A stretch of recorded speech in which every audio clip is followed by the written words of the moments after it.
Olá, muito bom dia a todos vocês que estão mais uma vez comigo nesta manhã de sábado. Hoje, dia 14 de agosto, estamos aqui ao vivo mais uma vez para estudar a palavra de Deus.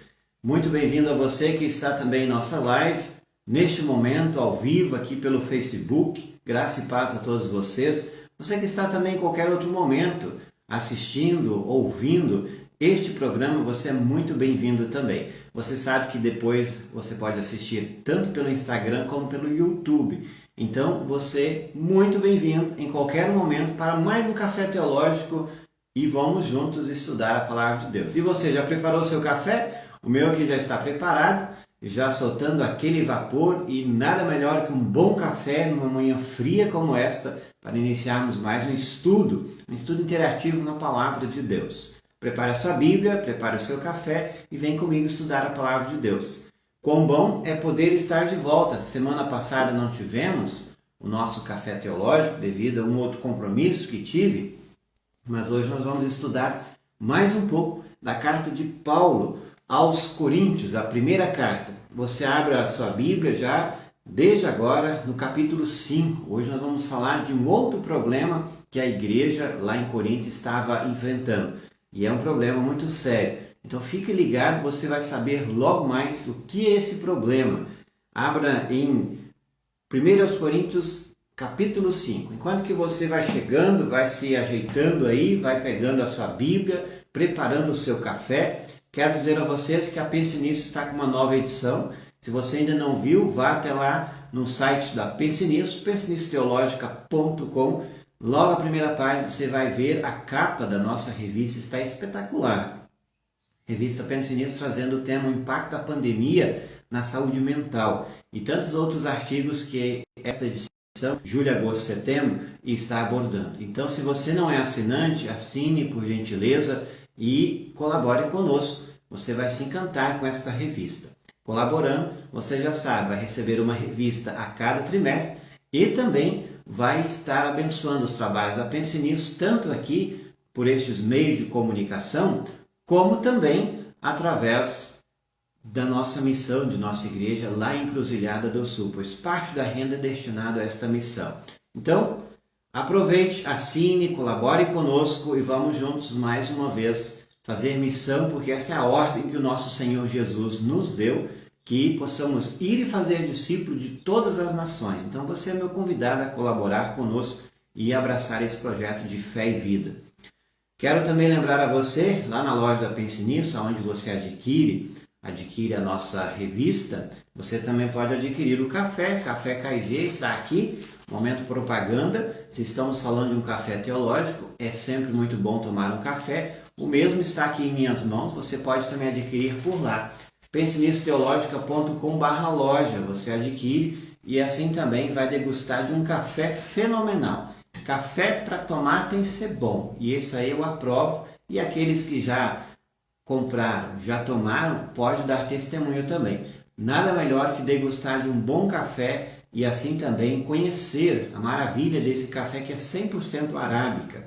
Então procure lá. Se você tem dúvida e quer adquirir também o mesmo, e não consegue pelo site, manda um WhatsApp para o 53999014822. Vamos te auxiliar por lá, ok? Muito bem-vindo quem está conosco já, Nara Beatriz. Deus abençoe você, Nara. Que bom que está novamente aqui para assistir mais uma live e vamos juntos crescer no conhecimento. Pega a sua Bíblia, você que está chegando agora, pega a sua Bíblia e abra lá em 1 Coríntios, no capítulo 5 hoje. Vamos juntos. Temos também o Loutar Pribe, que está conosco, dizendo bom dia a você também.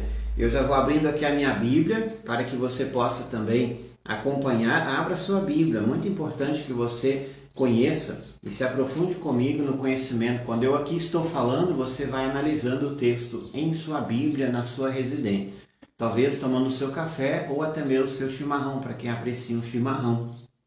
O capítulo 5 ele tem apenas 13 versículos, mas ele tem um tema muito importante e ao mesmo tempo preocupante, porque o apóstolo Paulo ele vai estar tratando de um problema que tinha na igreja, um problema muito sério. Além disso, vocês sabem, como nós já estudamos os outros capítulos anteriores a este, a igreja de Corinto não só tinha um problema, tinha vários problemas. Nós já falamos de um deles, que era a divisão da igreja por causa de pastor A ou B, e agora vai falar de imoralidade dentro da igreja. Um problema sério que muitas vezes acontece hoje ainda também nas igrejas, nas congregações, e aí a gente vai ver como que o apóstolo Paulo ele vai tratar desse assunto. Então, não se esqueça, pegue e leia. Com certeza você já leu esse capítulo e já vai saber um pouco daquilo que vamos tratar no dia de hoje. Muito bem.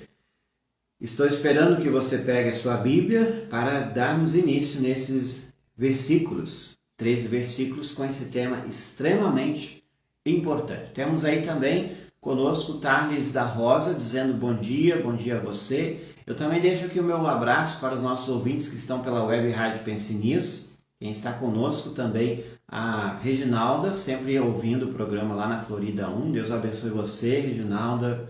Você também com o Rodolfo, que sempre estão conosco, a Dirce, que sempre ouve também em sua residência. Deus abençoe a Dirce Esther, que sempre está conosco. Não se esqueça, antes de nós iniciarmos, deixe os seus comentários aí nos comentários, que é muito importante isso, e não se esqueça de compartilhar.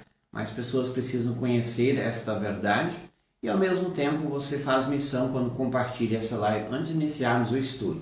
Então, enquanto que eu tomo um gole de café aqui, você compartilha esta live para outras pessoas conhecerem também.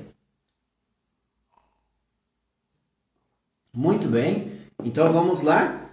Já compartilhou? Que bom.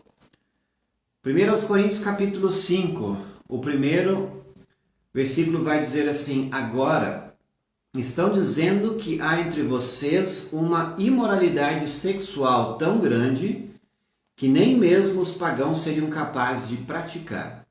Veja que o apóstolo Paulo ele não roda para falar, ele vai direto ao assunto. Neste capítulo ele vai logo tacar o dedo na ferida desta igreja que tinha dito a ele que haviam problemas, vários deles. Aqui hoje no capítulo 5, como eu já afirmei, vamos falar desse problema que era a imoralidade sexual dentro da igreja com os membros. E eu preciso lembrar que naquela época a cidade de Corinto era uma cidade totalmente pagã. Só tinha poucos que pertenciam a essa comunidade cristã. E o paganismo era tão grande que eles faziam até orgias sexuais para a adoração dos seus deuses pagãos. E essa influência entrou na igreja de Corinto. E aí as pessoas, até mesmo querendo dar a entender que era e fazia parte da liberdade cristã, acontece então que a igreja em si estava apoiando ou aprovando aquilo que estava acontecendo com esse, eu vou chamar aqui jovenzinho que tinha relações sexuais com a sua madrasta. Olha que coisa séria. E a igreja estava falando assim, beleza, não tem problema não. E aí o apóstolo Paulo, nesse capítulo, ele vai até mesmo, a gente percebe no texto que ele vai estar um pouco até nervoso para tratar desse assunto tão sério dentro de uma igreja que todo mundo sabia, só que ninguém tinha coragem de falar contra ou condenar esse pecado. E aí o apóstolo Paulo ele vai direto ao assunto e vai metendo o dedo na ferida. Deixo aqui também o meu bom dia para Maria Andréa Soares, que está conosco. Deus abençoe você, Maria. 1 Coríntios capítulo 5, seguindo o versículo. Olha que o apóstolo Paulo diz logo no primeiro versículo. Fiquei sabendo que certo homem está tendo relações com a sua madrasta. Veja que coisa. Isso significa também tudo que indica que o pai ainda estava vivo e o jovem estava tendo relações com a sua madrasta. Isso vai contra a lei romana, a lei judaica também. E segundo o que nós temos lá na Bíblia, está lá em Levítico capítulo 18, versículo 8. Você pode conferir isso em sua casa. Lá está a lei de que nenhum homem deve ter relações com a mulher do seu pai, ou seja, a madrasta. E aqui estava acontecendo isso. Então o apóstolo Paulo ele vai, ao mesmo tempo, ele vai dizer diretamente, vai xingar, se essa seria a melhor expressão. E ele diz assim: fiquei sabendo com a sua própria madrasta. E o versículo 2, como é que vocês podem estar tão orgulhosos? Uma pergunta retórica que Paulo faz, porque eles em si estavam apoiando aquilo, a igreja estava abraçando aquilo com um membro que tinha esta relação.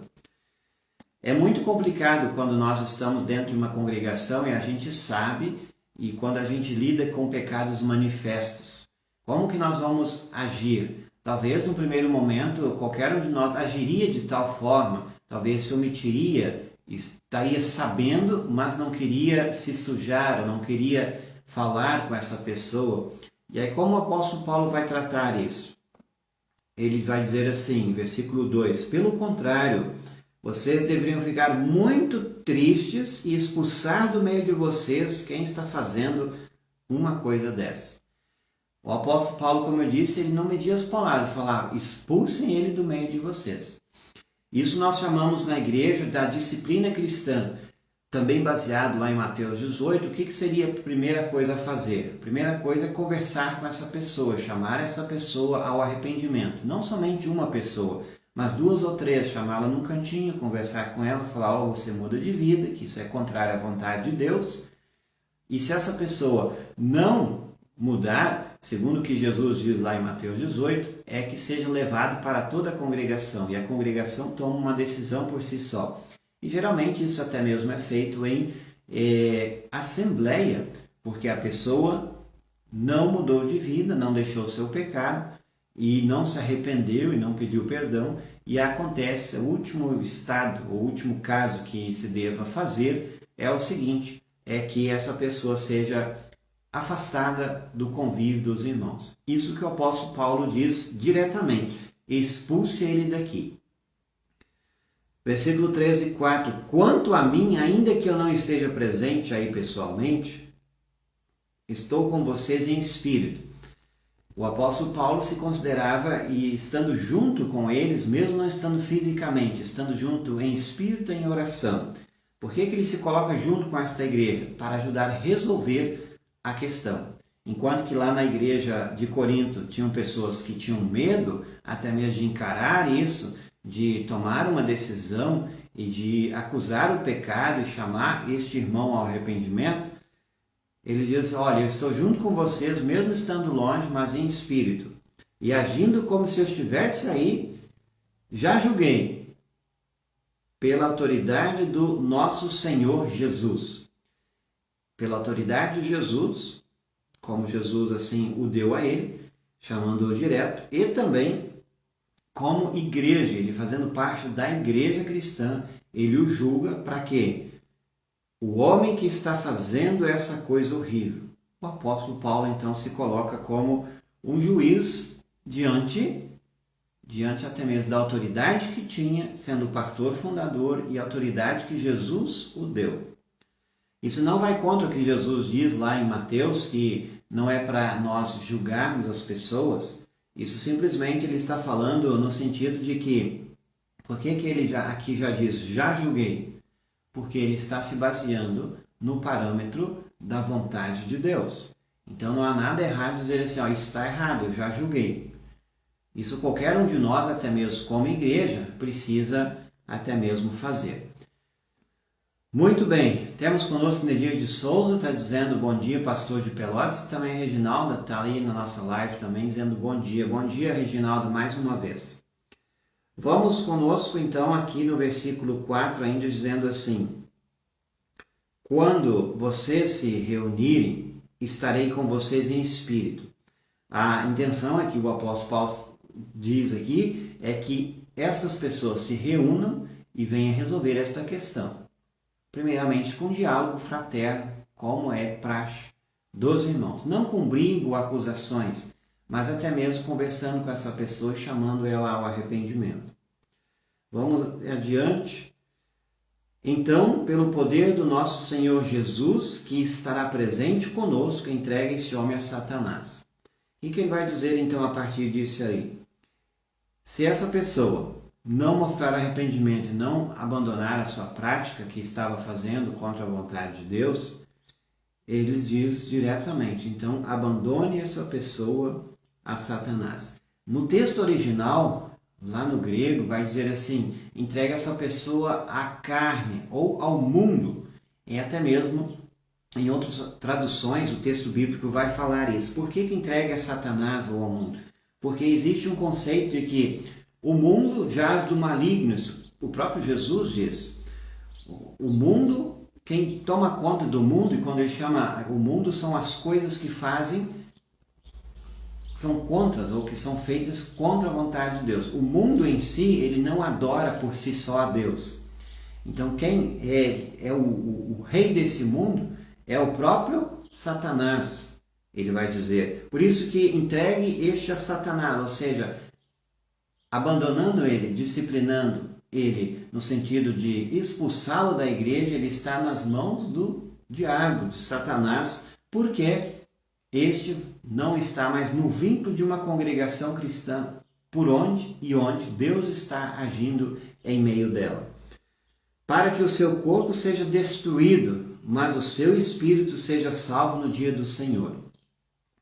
O apóstolo Paulo então vai dizer, se ele está nas mãos de Satanás, uma vez que for expulsado, se ele não mostrar arrependimento, vai acontecer então que ele vai ser destruído.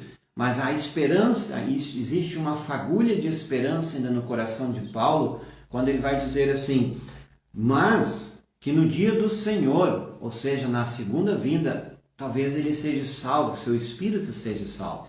Porque mesmo que a igreja o disciplinasse e talvez ele saísse da igreja, Paulo ainda mostra um carinho até mesmo pastoral, dizendo assim, talvez o seu espírito seja salvo no último dia. Por quê? Deus não abandona os seus, mesmo que a pessoa foi disciplinada pela igreja, em nome de Deus, não é algo que os homens fazem. E esse se afastou da igreja porque foi melhor para a igreja e para ele, Deus, o Espírito Santo, continua insistindo com a pessoa também quando ela está nesse mundo ainda em vida. Então, enquanto houver vida em uma pessoa, o Espírito Santo luta por ela.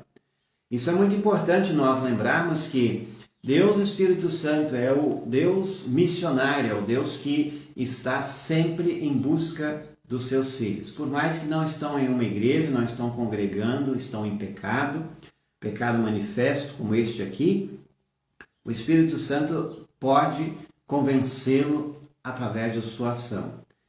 E indiretamente é isso que está aqui no texto, quando ele vai dizer assim, seu corpo seja destruído, mas o seu espírito seja salvo no dia do Senhor. Versículo 6, enquanto que você vai até mesmo pensando sobre isso, vamos tomar um café. Se você está aqui comigo, eu já disse a você, é porque você gosta deste programa. E é importante que você também não deixe de aproprie só para você isso, mas lembre-se de compartilhar com as pessoas também. O assunto é um assunto muito sério que hoje aqui está sendo tratado, porque hoje em dia, talvez poucas vezes nós vimos e ouvimos a disciplina eclesiástica acontecer dentro da igreja.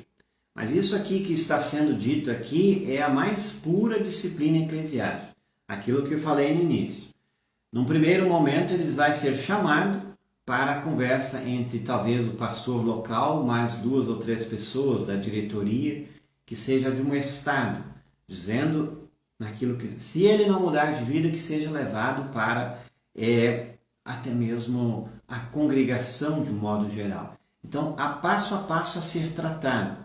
Não é assim, você viu um pecado manifesto e você vai agora expulsar a pessoa. Isso até mesmo isso não é humano. Então, há um passo a passo. Se você tem mais curiosidade sobre isso, leia lá Mateus capítulo 18. Vamos para o versículo 6. Não está certo que vocês estejam orgulhosos. Ele vai dizer, vocês conhecem aquele ditado, um pouco de fermento fermenta toda a massa. O apóstolo Paulo lembra então que o fermento, no contexto bíblico, especialmente do Antigo Testamento, sempre lembrava o pecado, que transforma a substância. Ele vai dizer, então, se você tem um pouco de fermento em meio à massa, se referindo à igreja como um todo, esse fermento vai levedar toda a massa. Traduzindo, em si seria assim, Se o pecado de uma pessoa está dentro da igreja e ninguém está tomando uma providência quanto a isso, vai influenciar outras pessoas a fazerem o mesmo e até mesmo vai fazer com que toda a igreja cometa pecados, porque um pecado leva ao outro. Então é por isso que ele diz, um pouco de fermento fermenta toda a massa. Joguem fora o fermento, velho fermento do pecado para tirarem completamente, ficarem completamente puros. Aí vocês serão como massa nova e sem fermento. Nós temos aqui então, ele diz, se abandonem desse pecado, não apoiem isso. Não está certo que vocês estejam orgulhosos com um pecado dentro da igreja do tipo. Joguem fora, então por isso que ele diz, joguem fora este pecado para que vocês se tornem completamente puros. Aí vocês serão como uma massa nova e sem fermento. Então massa nova, sem fermento, lembra de novo do pão asmo, ou seja, o pão sem fermento. Quando nós participamos da Santa Ceia, a gente tem o pão sem fermento, lembrando que é um pão puro, que não esteve nenhuma mudança na sua substância. Ele vem então seguindo nesta reflexão, como vocês de fato são, porque a nossa festa da Páscoa está pronta, ou seja, Jesus Cristo, o Cordeiro Pascal, já fez tudo por nós. Ele vai se referir na festa da Páscoa, como era costume dos judeus fazer a celebração da festa da Páscoa com pão sem fermento, pão asmo. E acontece então que ele diz, Cristo já fez tudo, Cristo é perfeito e puro, ele é o nosso Cordeiro Pascal. Agora que Cristo, nosso Cordeiro da Páscoa, já foi oferecido em sacrifício. Então lembrem-se aquilo que nós temos, nós já somos um povo santo, purificado e puro, porque temos Jesus. Ele segue nessa reflexão. Então vamos comemorar a nossa Páscoa, uma vida santificada, uma vida sem o fermento do pecado. Não dar voz e vez ao pecado em meio à vossa congregação. E é isso que ele quer dizer.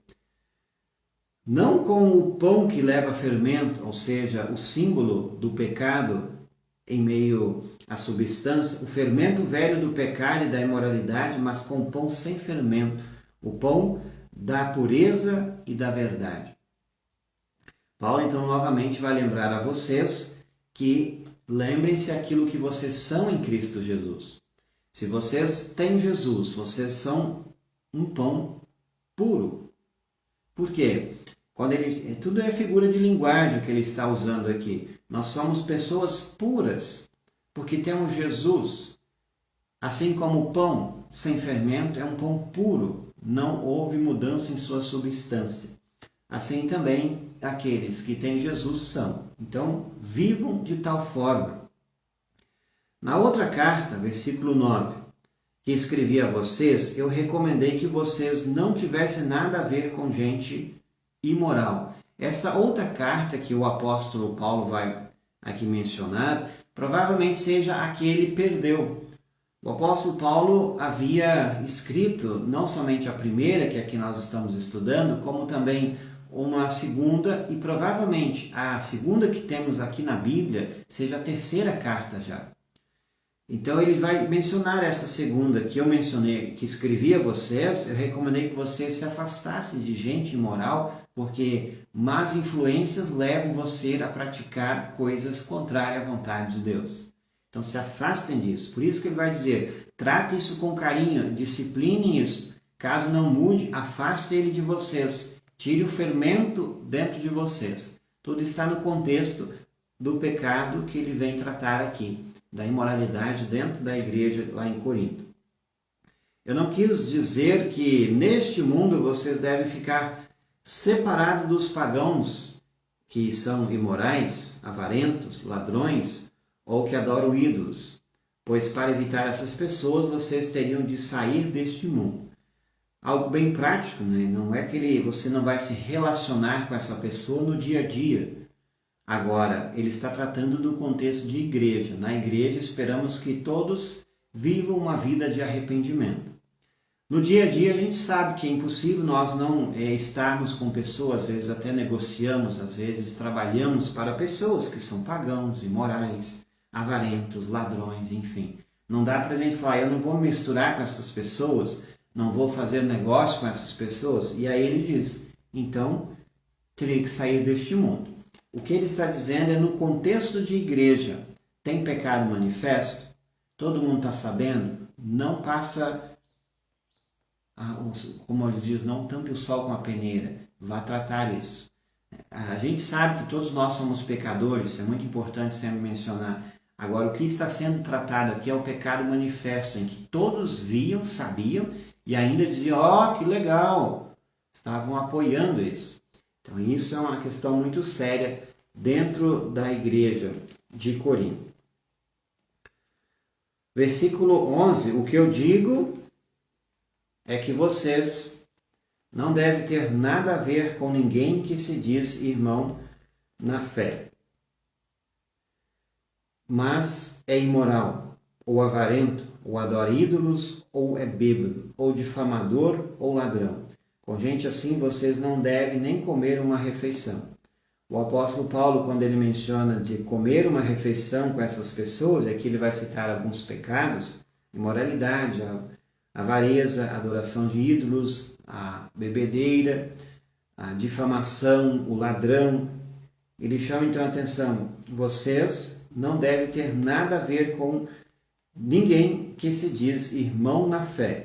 Aquilo que eu falei antes com vocês, se o irmão que na fé, que congrega conosco, que crê como nós cremos em Jesus, agora está nessas práticas, o que é melhor fazer? Se afastar para que essa pessoa não seja uma pedra de tropeço na sua vida. Porque quando ele chama a atenção da comer uma refeição, vai lembrar do contexto de tudo aquilo que nós estamos muitas das vezes nos relacionando com pessoas, e quando nós temos uma comunhão com uma pessoa, nós comemos juntos. A refeição sempre vai lembrar de comunhão. Por isso que a Santa Ceia também é chamada de comunhão. Nós temos algo em comum ali, nós cremos de tal forma, por isso que nós comungamos juntos. A refeição, quando você senta em uma mesa, basta você olhar quando você vai em um restaurante, que você não conhece ninguém, quando você vai se servir, você procura sempre uma mesa que esteja ninguém sentado.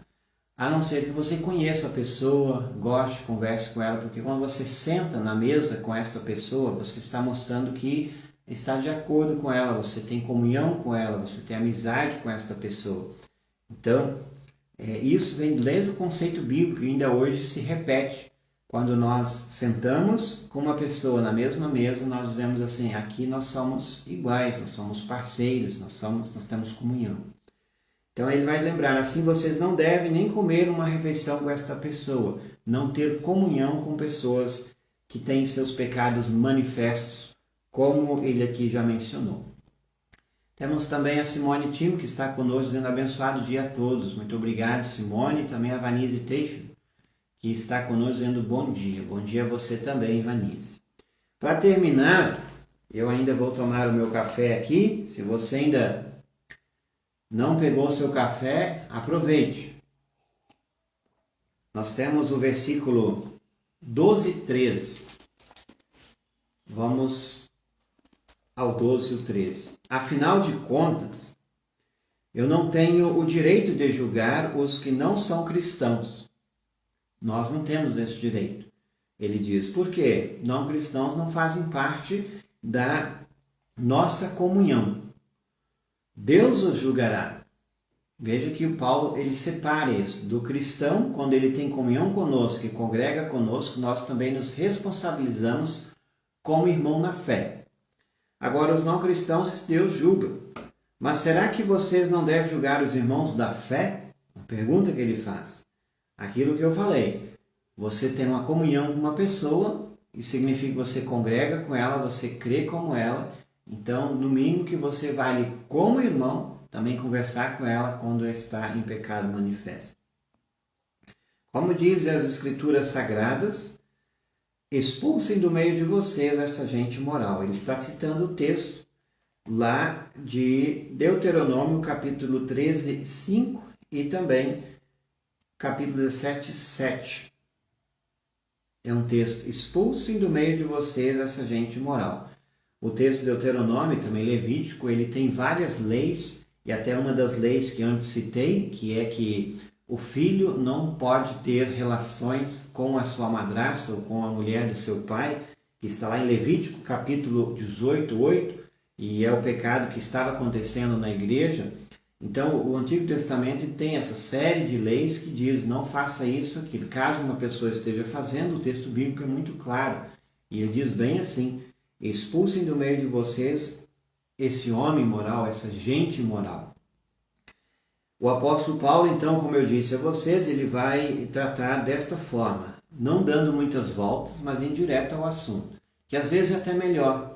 Você vai direto ao assunto e você vai tratar aquilo. Não dê voltas, porque dar voltas também gera muitas vezes calúnia e fofoca. Seja direto, vá direto ao ponto, fale com aquela pessoa que está vivendo de tal forma o pecado manifesto e vá tratar aquilo de uma forma amigável, de uma forma que seja pacificadora, sempre com o intuito de salvar essa pessoa. Não de condenar, de julgar. O texto parece assim: você julgou essa pessoa e já expulsa ela. Não. O que disciplina eclesiástica, e por isso que às vezes pouco acontece, é que ela precisa ser vista com bons olhos, no sentido de que é o nosso irmão. Essa é a primeira coisa que se deve pensar. É o nosso irmão na fé.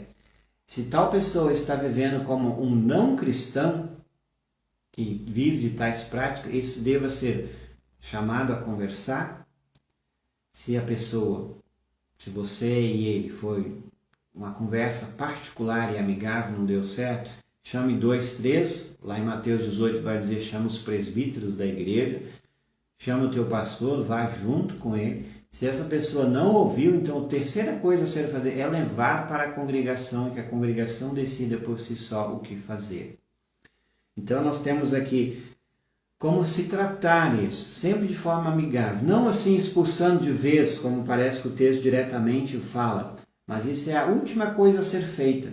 A última coisa que, se a pessoa não mostrou querer mudar e não mostrou arrependimento, vai acontecer o seguinte: então se deva fazer isso. Naquilo que o apóstolo Paulo diz: entregue ele a Satanás, como ele vai dizer, discipline ele como se tirando ele da igreja, mas na esperança e na oração de que o Espírito Santo continue agindo no coração deste, para que talvez no último dia ainda seja salvo. Então veja que está por trás sempre a salvação. Salvação de tal pessoa. Por quê? Talvez você esteja pensando: mas então a salvação é por obras? Não é isso que está aqui em jogo. A salvação da pessoa, nós sabemos que temos em Cristo Jesus, o nosso Senhor. Uma vez que nós temos Jesus, somos salvos, nós procuramos viver uma vida em santidade. Para quê? Porque nós amamos Jesus.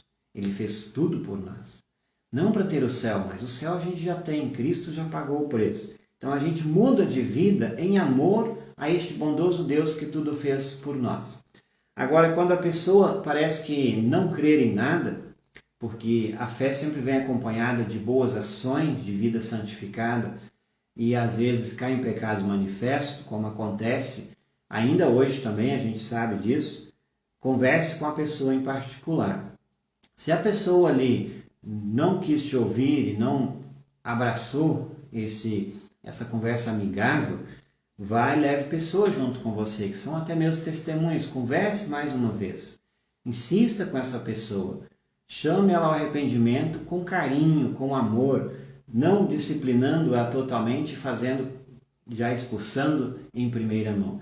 Se essa pessoa ainda não ouvir, a terceira coisa a fazer, então, é levar para toda a congregação conhecer o caso e dizer: tal pessoa vive assim, e que vamos fazer, nós já conversamos e tudo mais. E sempre com aquela pessoa presente. E aí, se a pessoa ainda não mudar e não pedir perdão, enfim, aí seja tomada essa medida extrema que a gente chama da excomunhão. Também esta é uma palavra que nós ouvimos, até mesmo com pouca frequência, mas acontece. Então, A excomunhão é isso, quando a pessoa não abraçou e não aceitou o chamado ao arrependimento, ela vai ser afastada da igreja. Isso, de novo, é feito de forma pública, não de forma secreta, diante de uma congregação com assembleia. Existe até mesmo uma liturgia em nossa igreja de fazer a excomunhão, ou seja, essa pessoa vai ser afastada do vínculo congregacional. Espero que você tenha entendido isso. Eu disse antes, esse é um assunto muito delicado que o Paulo aqui vai tratar, e este é um assunto que merece sempre muita reflexão, muito cuidado. Então, não seja você que está me assistindo e ouvindo, saindo, eu conheço várias pessoas que têm isso na minha igreja, e agora eu vou sair atirando para tudo quanto é lado, chamando ao arrependimento e expulsando pessoas. Não é isso. Sejam cautelosos. Primeiramente, ore, peça sabedoria, converse com o teu pastor. Depois, vá até essa pessoa. Se a pessoa não ouviu, leve o pastor e alguém outro junto. Se ainda não ouviu, vá com calma. Porque, como eu disse, é um assunto delicado e a gente precisa sempre estar com muita seriedade e sempre pensando na salvação dessa pessoa. Salvação porque, uma vez que houver arrependimento e ela pedir perdão, para todo e qualquer pecado ela vai ser perdoada. Até mesmo esse pecado aqui que é mencionado da imoralidade com a sua madrasta, que Paulo aqui menciona. Deus perdoa esse pecado também, mas ele precisa ser confessado. E uma vez que Deus perdoa, não precise mais nenhum e ninguém jogar na cara dessa pessoa, afastá-lo ainda mais, mas sim abraçá-lo, acolhê-lo como se nada tivesse acontecido. Ok? Então é isso. Se você ficou com dúvida, ficou com alguma pulga atrás da orelha, como dizem, deixa aí nos comentários, é muito importante também. Vamos conversar um pouco mais sobre isso. Você que está na rádio, manda também lá no WhatsApp 53999014822. Agradeço muito a sua audiência que ficou comigo até este momento. São 14 pessoas muito importantes para mim que você esteve até aqui.